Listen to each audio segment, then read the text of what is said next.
Tiniyak naman ng Malacanang na walang cover-up sa kaso ng mga nawawalang sabongero. Kasunod ito ng pagkakadiskubre ng mga hinihinalang buto ng tao sa Taal Lake.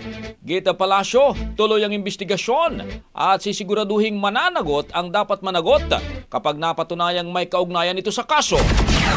Brigada Maricar Sargan, ibrigada mo. Brigada Live Report. Tiniyak ng Malacanang na walang magiging cover-up sa investigasyon na kaugnay ng mga nawawalang sabongero kasunod ng pagkakadiskubre ng mga hinihinalang buto ng tao sa Taal Lake. Ayon kay Palace Press Officer Claire Castro, malinaw ang direktiba ni Pangulong Ferdinand Marcos Jr. Dapat tuloy-tuloy ang investigasyon sa kaso at siguruhing hindi ito mababaon sa limot. Batay sa ulat ng Department of Justice, sasailalim pa sa forensic examination at DNA testing ang mga na-recover na buto upang matukoy kung may kaugnayan ito sa kaso ng mga sabongerong 4 na taon nang nawawala.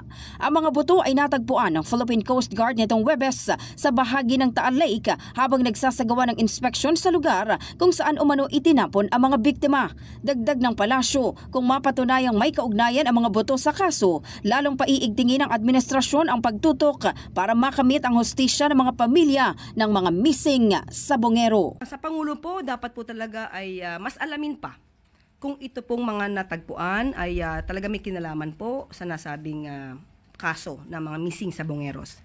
At kung ito po ay mapapatunayan talagang konektado, ito'y nagpapakita lamang na ang Pangulo at ang kasalukuyang administrasyon ay tutulong upang makamtan ang hustisya para sa mga biktima.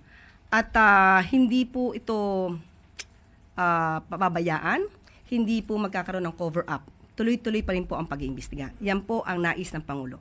In the heart of changing lives, ako si Brigada Maricar Sargan ng 105.1 Brigada News FM Manila, The Music and News Authority. Ang bahaging ito ay hatid sa atin ng Drive Max Coffee. Ligayang tuloy-tuloy.